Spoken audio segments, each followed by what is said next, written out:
শায়েক ঘুরে তো আসলেন, কি অবস্থা, আপডেট খবর একটু জানান আমাদের। আল্লাহু আকবার আল্লাহ। অনেক সুন্দর। ওই যে আসলে বলে না যে ফেসবুকে যাহা রটে তাহা ঘটে না।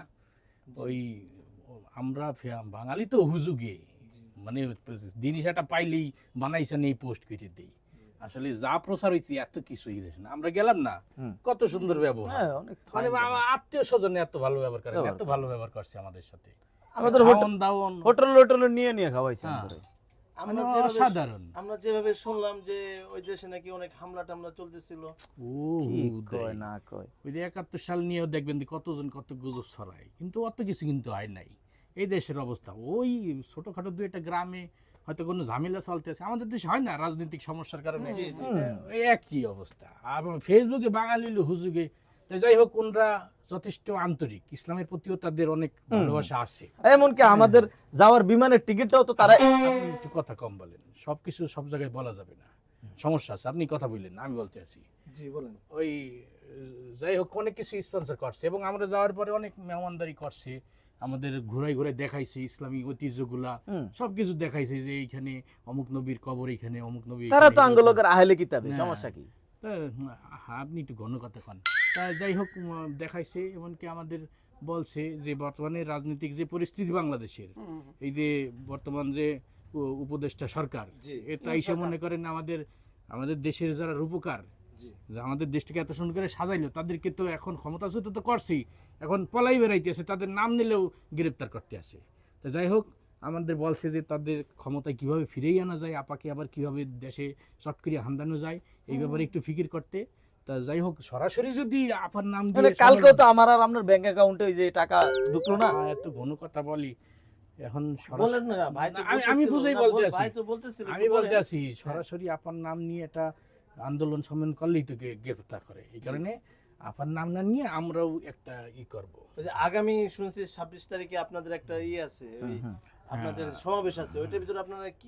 ওইটাই মূলত আমাদের আপাকে আনার একটা প্ল্যান। কারণ আমরা যে ওই আন্দোলন করবো, আসলে তো অত সমস্যা না, আমাদের দরকার তো নাই। নিজের দেশের মুসলমানদের ইমান ঠিক নাই, আরেক দেশের মুসলমান বাঁচানোর জন্য আমরা আন্দোলন খাইয়ে তো কাম নাই। হ্যাঁ, ওই দেশের ঘুরে দেখছি কোন আমগো দেশের নিষিদ্ধ যারা, তারাও না খায় মুড়ি দিতেছে, তাদেরকে একটু কাছে আনার জন্য আমগো কইছে না। আর ওই সব দেশের মুসলমান ভালো না তো, আমরা এই যে থাকলাম যে কতদিন, একটা মসজিদে জিলাপি দেয় না, দেয় না। তো যাই হোক, ওই যদি বলতে আসলাম মূলত আপাকে আনার একটা প্ল্যান, কিন্তু সমাবেশটা চালাই দিতে হবে আমাদের এই ওই মাজলুমানদের পক্ষে আছি, এই টাইপের একটা হেডলাইন। আমাদের সাথে কিন্তু থাকবে আপার লোকজন। নাম যদি আমাদের ব্যানারের, কিন্তু থাকবে কিন্তু আপার লোকজন। এবং আজকে আমাদের গ্রামের ছাত্রলীগের প্রায় 26-27 জন ছেলে এসে বলছে আমরা ভলেন্টিয়ার থাকবো, স্বেচ্ছাসেবক থাকবো। এরকম হইলে যুবকরা আমাদের প্রতি কত আন্তরিক। ওই জায়গা তো কিন্তু এরকম করছে আমাদের, ভালো কথা। ওই জায়গায় ইহুদির ছেলেরা এসে আমাদের সঙ্গে রাহাবারি করছে, ওরা বলছে যে ওরা ইসলামের প্রতি খুব আহলে কিতাব তারা। আমরা শুনলাম যে এত কিছু হইতেছে বাংলাদেশের পাইলে নাকি অনেক কিছু বলে, এই সব হুদাই। ফেসবুকে হইলো গুজবের একটা প্ল্যাটফর্ম, বুঝছেন? কত হলো কাল 26 তারিখ আপনার যাইতে হইব, যাইবেন নি? এখন আপনি একা যাবেন না, আপনার দোকানে যত কর্মচারী আছে, আর এটা জানি কোনোভাবে প্রশাসনিক কানে না যায় যে এটা আপার লোকজনের আয়োজন। এটা বললে দেন, ওই যে 700 টাকা করে আছে, দুপুরের খানার ব্যাপার আছে, যে পোলাপান গুলো নিয়ে যাও, খাওয়া দাওয়া, ওইটা দেখা যাবে, ওইটা স্পন্সর আছে। হ্যাঁ, যারা মূল আয়োজক তাদের কাছ থেকে স্পন্সর পেয়ে যাবেন, সমস্যা নেই। তাহলে শাইখ, আমি তো আপনার সাথে যোগাযোগ করে তারপরে আমার এই বিলটা আপনি আমাকে পাস করে দিন। আপনি আপনার গ্রাম থেকে নেবেন 20 আমি জন, আছি তো, রেজাল ভাই নেবেন 20 জন। হ্যাঁ, তারপরে আমাদের সম্মেলনটা আগে সফল হয়ে যাক। কোন রকম সম্মেলনটা সফল করতে পারলেই দেখবেন যে আপা চলে এসেছে। আপা কি ইসলামের প্রতি কোনো ছিল না? বাংলাদেশে মঠের মসজিদ করে দিয়েছে প্রত্যেকটা জেলায় উপজেলায়। উনি ওনার মতো ধার্মিক লোক পাওয়া, মদিনার আইনে মদিনা সনদে দেশ পরিচালনা করেন, কিন্তু তার আগেই খেতাই দিছে। যাই হোক, আবার আনতে হইবে আইনে দেশটাকে, আবার মদিনা সনদ আগে কাম হইলো আমাদের, আগে সমাবেশ সফল করতে হইবে। ঠিক আছে, তাহলে আপডেট খবর তো পাইলাম মাশাআল্লাহ।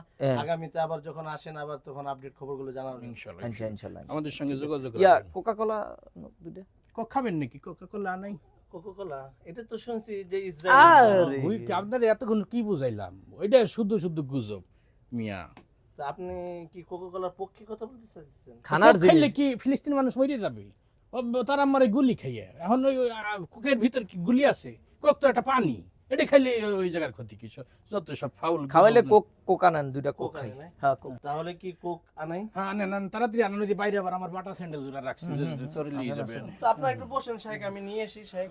চলেন বাইরে যে দাঁড়াই দাঁড়াই খামো অনেক। আনেন বিসমিল্লাহ।